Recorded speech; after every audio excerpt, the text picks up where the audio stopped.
Saat hujan salju ini, kami mencoba menerbangkan Motilek. Ada angin kencang dan salju yang turun deras.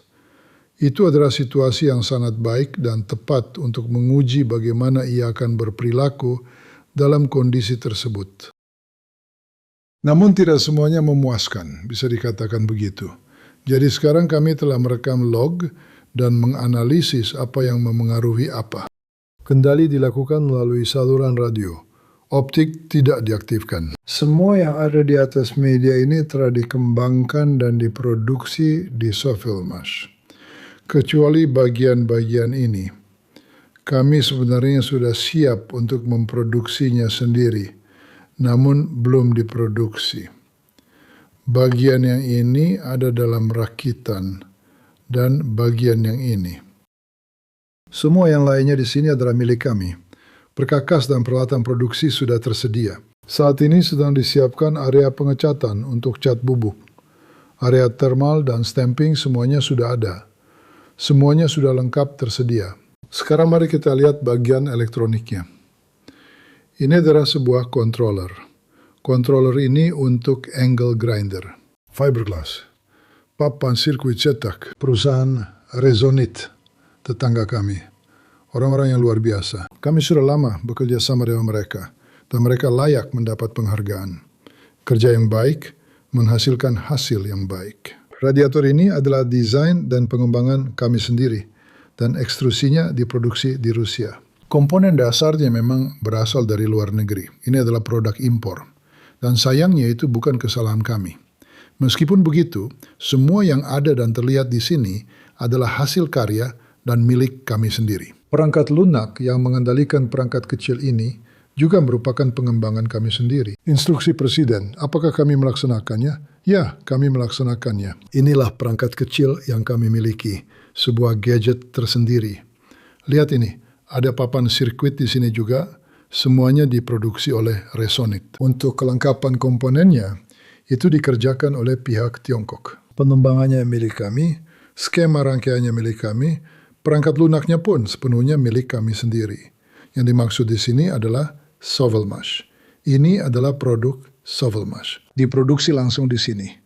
Karena pemasangan komponen dan seluruh proses pengerjaannya dilakukan di lini perakitan SMD, Surface Mount Device. Selanjutnya, ini adalah motor frekuensi tinggi. Perangkat kecil ini memiliki daya 4 kW. Saya sedang memegangnya. Kita bisa melihat kualitas pembuatannya. Jelas terlihat bahwa ini tidak dibuat di garasi. Sama sekali bukan di garasi. Aluminium ini berasal dari Rusia, tepatnya dari Rusal.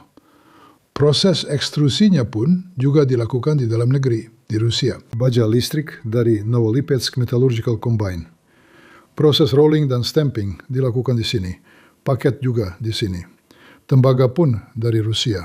Kumparan digulung menggunakan peralatan Tiongkok.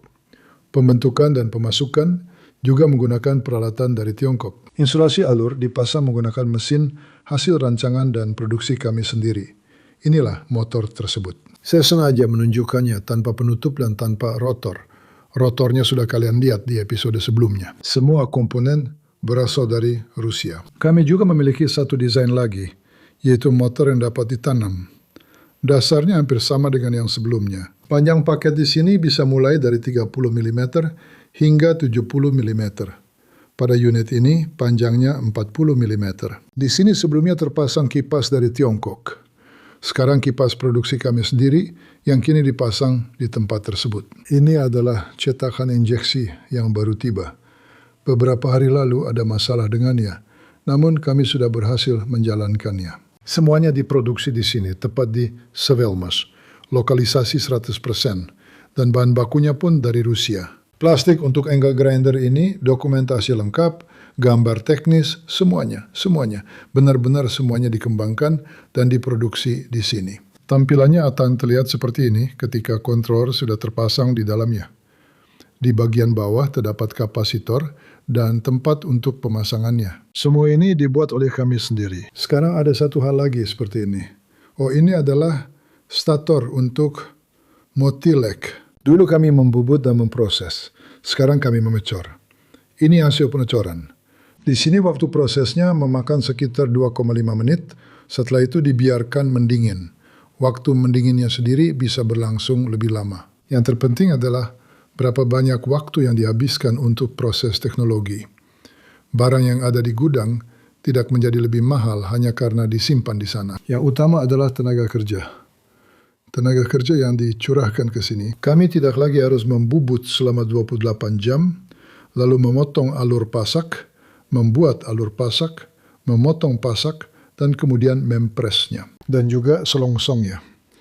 Semua itu memakan waktu lama. Sekarang kami sudah meluncurkan cetakan khusus untuk proses pengecoran. Proses ini menggunakan mesin cetak dengan tekanan tinggi yang memungkinkan produksi lebih efisien. Kami membuat lelehan logam, memasukkan paduan yang diperlukan, dan mendapatkan komposisi yang dibutuhkan. Dan kami mencetak benda-benda seperti ini. Membuat 50 buah seperti ini dalam satu hari bukan masalah sama sekali. Di sini prosesnya hanya membutuhkan beberapa menit saja, bukan puluhan jam seperti sebelumnya. Ya, benar-benar hanya hitungan menit. Inilah biaya produksi, biaya pokok produksinya. Ya, sebagai prototip, Anda tentu bisa membuatnya dengan mesin bubut sesuka hati dan dengan cara apapun, tapi itu lebih cocok dijadikan hobi saja. Sebagai produk komersial yang dijual, cara itu sama sekali tidak layak, karena biaya produksinya sangat mahal dan tidak masuk akal secara ekonomi. Sedangkan dengan metode pengecoran ini, biaya produksinya sudah jauh lebih wajar, lebih terkendali, dan cukup masuk akal untuk skala produksi. Oleh karena itu, kami terus menyederhanakan proses pembuatan motor secara bertahap, langkah demi langkah.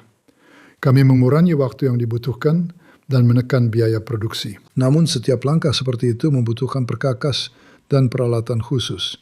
Dan semuanya tentu memerlukan biaya yang tidak sedikit. Saat ini, tugas utama kami adalah menyederhanakan proses pemasangan belitan ke dalam stator ini.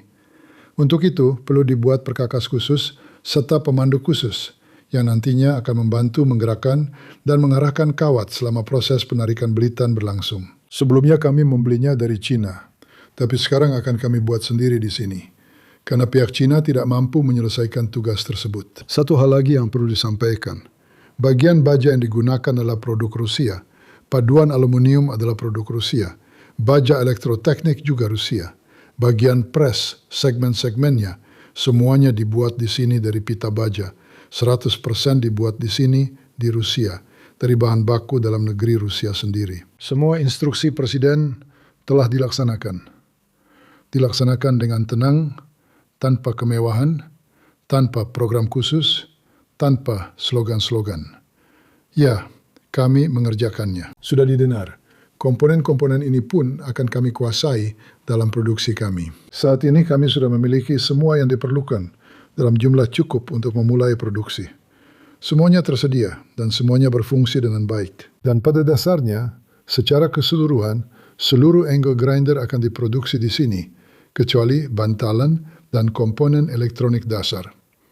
Akan dibuat di sini dan memang sudah dibuat. Saat ini di gudang sedang dikumpulkan berbagai komponen, stator yang sudah selesai dibuat, kemudian gearbox, impeller, dan seterusnya. Semuanya lengkap.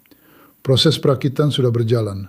Subrakitan seperti ini sedang aktif dibuat agar nantinya semua ini bisa dirakit sepenuhnya. Kelengkapan komponen diperiksa sesuai dengan dokumentasi yang ada dan semua itu sedang dilakukan. Informasi telah dipublikasikan di situs web kami dan harga sudah tercantum di sana.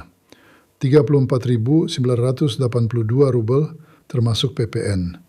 Ini adalah model dengan daya konsumsi 2.500 watt.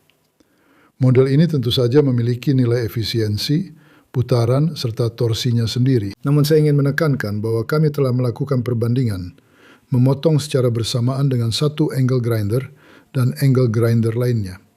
Angle grinder BLDC dibandingkan dengan angle grinder bermotor kolektor. Perlu dikatakan bahwa milik kami jauh lebih senyap dalam pengoperasiannya. Begitu. Kecepatan pemotongannya pun lebih tinggi, meskipun jumlah putarannya lebih rendah.